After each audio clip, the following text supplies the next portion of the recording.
Well, the first trap of Iblis, the first evil is Kufr and Shirk.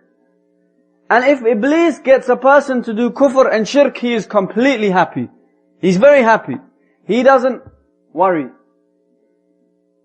If this person falls into Shirk and Kufr, polytheism and disbelief, then he will let this person give charity. He will let them have good manners. He will allow them to, to look good in front of the people. If this person commits Kufr and Shirk, why? Why? Who can tell me why? Sorry? Gold case. But why? Why is he happy when somebody does Shirk? Because they're moving away from Allah. Give me some more answers. Yes, brother? More influence? Tell me some more. He's going to take them to Jahannam. What else? Exactly. Allah subhanahu wa ta'ala tells us in the Quran, إِنَّ اللَّهَ لَا يَغْفِرُ أَن يُشْرَكَ بِهِ وَيَغْفِرُ مَا دُونَ ذَلِكَ لِمَن يَشَاءُ. Allah will never forgive a person for committing polytheism, associating partners with Allah subhanahu wa ta'ala. But He'll forgive anything less than that to whomsoever He wills. Less than that to whomsoever He wills.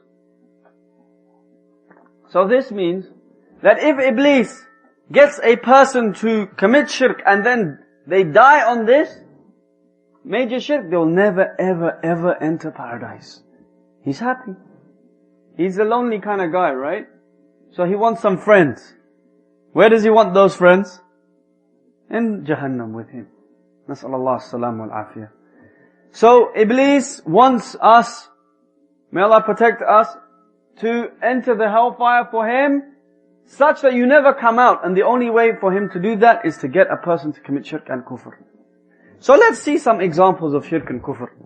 First of all, what is shirk and kufr? To sum it up, shirk is to give anything that only belongs to Allah to someone other than Allah. Or vice versa. Giving something that doesn't belong to Allah, that belongs to the creation, to Allah subhanahu wa ta'ala. So, as an example, one of the greatest forms of shirk is when a person makes dua to other than Allah subhanahu wa ta'ala. And this is the essence of ibadah. This is why Allah's Messenger sallallahu alayhi wa sallam said, "Ad-du'a'u huwa al-ibadah." Dua is ibadah. Supplication is an act of ibadah, is ibadah itself. And so when a person puts up his hands and he says, "Oh such and such, oh Jesus Christ, give me this," then this is the essence of shirk.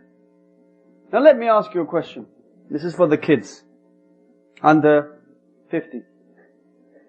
Okay? What is when a Christian, he says, "Oh Allah, oh Jesus Christ, give me such and such." Is this allowed or not? Yes, brother? No. What if somebody says, "Oh Rasulullah, give me this or that"? Is that allowed or not? It's allowed? Who says it's allowed? Put your hands up. Who says it's not allowed? Hey, you can't have both. It's one or the other. It means when a person says, "Oh Messenger of Allah, Muhammad sallallahu alayhi wasallam, give me such and such," then this is no difference between this and saying, "Oh Jesus Christ, give me such and such." Why? Who can tell me the answer? Yes, brother. Because you're not asking Allah. Allah subhanahu wa ta'ala is the one we make dua to alone. Who knows Surah Al-Fatiha? Yes. Do you know the translation? Who knows the translation of Surah Al-Fatiha? Alhamdulillahi Rabbil Alameen. What does it mean? All praise belongs to Allah, Lord of the world. Ar-Rahman Ar-Rahim. Maliki Yawmiddin. Iyaka na'budu wa iyaka nasta'een. You alone we worship, you alone we ask for help. And we already said that dua is worship. Right? So if Allah is the only one we worship, then that means anybody else. If it's an angel, if it's a prophet, if it's a righteous, pious person, if it's your great-granddad, all of these people, all of these objects, you cannot make dua to. Is that clear? Yes or no? Yes. So you can only make dua to Allah subhanahu wa ta'ala. In fact, you find that there was a person who was praying by the Kaaba. And he said, "Oh Kaaba, give me this. Oh Kaaba, give me that." Is that correct or wrong? Why? Because it's not Allah. We're not allowed to worship the Kaaba. So, you know, there were two kids there. Or there was one kid there. He said, "How can I tell this old man that he has to make dua to Allah alone?" Why did he say that? Because he didn't want to offend this old man. He didn't want to offend this old man. He wanted to say it, and he's a young guy, and he doesn't want to offend this old man. So what did he say? He said, "Uncle, can you please correct my recitation? Can you correct my Quran?" He said, "Okay." He started reciting, "A'udhu billahi minash shaitanir rajim. Bismillahir rahmanir rahim. Li'ilafi Quraysh." Finish it off. إِلَافِهِمْ رِحْلَةَ الشِّتَاءِ وَالصَّيْفِ. Huh? Okay, what did he say? He said, فَلْيَعْبُدُوا هَذَا الْبَيْتِ. Who says that's right or wrong? Who says it's right? Who says it's wrong? So, the old man said, he was Muslim by name. So he said to him, you're wrong there. It should be, فَلْيَعْبُدُوا رَبَّ هَذَا الْبَيْتِ. But what did the kid say? فَلْيَعْبُدُوا هَذَا الْبَيْتِ. What is the difference? Who knows the meaning? You know the meaning? Alright, what's the difference? What were you going to say?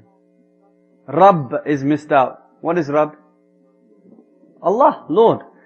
So, the actual ayah of the Quran says, so worship the Lord of this house. Which house? The Kaaba. But what did the kid say? So worship the house. This house. Okay? Worship the Kaaba. So the old man, he knows the ayah of the Quran. So he said to the kid, he said, "Son, it is not فَلْيَعْبُدُوا هَذَا الْبَيْتِ. It's فَلْيَعْبُدُوا رَبَّ هَذَا الْبَيْتِ. So worship the Lord of this house." So I said, okay, let me try again. لِإِلَافِ قُرَيْشِ إِلَافِهِمْ رِحْلَةَ الشِّتَاءِ وَالصَّيْفِ فَلْيَعْبُدُوا هَذَا الْبَيْتِ. He says again. He says, "Son, I told you, it's رَبَّ هَذَا الْبَيْتِ." And the third time he did the same thing. So then he realized, he said, okay, I know what you're saying. I know what you're trying to say to me. I am worshipping this Kaaba, and I should be worshipping the Lord of this Kaaba. So this is how the kids, they taught this old man with great wisdom. Okay? So, this is the essence of shirk. In fact, to prostrate to other than Allah is shirk. To make ruku' to other than Allah is shirk. But to sacrifice, slaughter a goat or a sheep or anything for the sake of anyone other than Allah is also what? Shirk. Polytheism. Associating partners with Allah subhanahu wa ta'ala. In fact, have you ever heard somebody swear by their grandmother's grave? You have that here? Huh? Mother's grave, huh? You've heard it. Okay. In England they say that as well. I swear by my grandmother's grave. You know this is shirk. Did you know that? This is shirk. It's associating partners with Allah. It's a minor form of shirk, but it's still shirk. Because the Messenger of Allah sallallahu alaihi wasallam said, "Man halafa bi ghayri Allahi faqad kafara aw ashrak." Whoever takes an oath by other than Allah, whoever swears by other than Allah, then he has committed shirk or kufr. So he's associated partners with Allah subhanahu wa ta'ala. And in fact, I've even heard of somebody saying, "I swear by my girlfriend." Okay? All of this is shirk. This is not allowed in Islam. And also, we said shirk and kufr. What is kufr? Kufr means disbelief. And one of the things that the scholars talked about as being disbelief, and the scholars differed over this. But the Sahaba, they considered a person who did not pray, he doesn't pray, he's committed kufr, disbelief. He's no longer a Muslim. Person who doesn't pray is not a Muslim. Why? Now the scholars differed over this. But the important point is the importance of salah. And that is why the Messenger of Allah sallallahu alayhi wa sallam said, بَيْنَ الرَّجُلِ وَبَيْنَ الْكُفْرِ وَالشِّرْكِ تَرْكُ الصَّلَاةِ. Between a man and between polytheism and disbelief, shirk and kufr, is leaving the prayer. So it's a very grave sin. It's a very grave sin.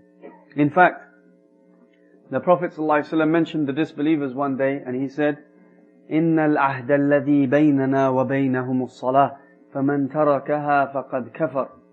That the covenant, the contract between us and the disbelievers is the salah. This is the defining line between us and them, the prayer. So whoever leaves it has disbelieved. In another hadith, the Prophet ﷺ in Musnad of Imam Ahmad, he mentioned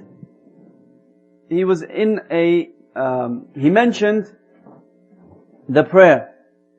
And he says, whoever guards it, whoever what? Guards it. Guards what? The prayer. Whoever guards the prayer, he will have a light and burhan on the Day of Judgment. Okay? And whoever does not guard it, whoever doesn't guard his prayer, in other words, he doesn't pray 5 times a day, whoever does not guard his prayer, he will not have a light or guidance on the Day of Judgment. On the Day of Judgment, he will be with Fir'aun, Pharaoh, Haman, Ubay ibn Khalaf, and who?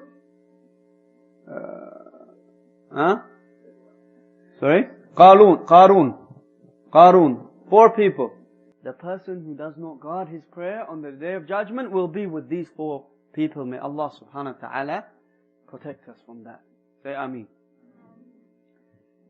So the prayer is a very important issue. And even though the scholars have differed about the issue, and I don't want to get into that detail, whether a person is a Muslim or kafir, the real issue is how grave that issue is.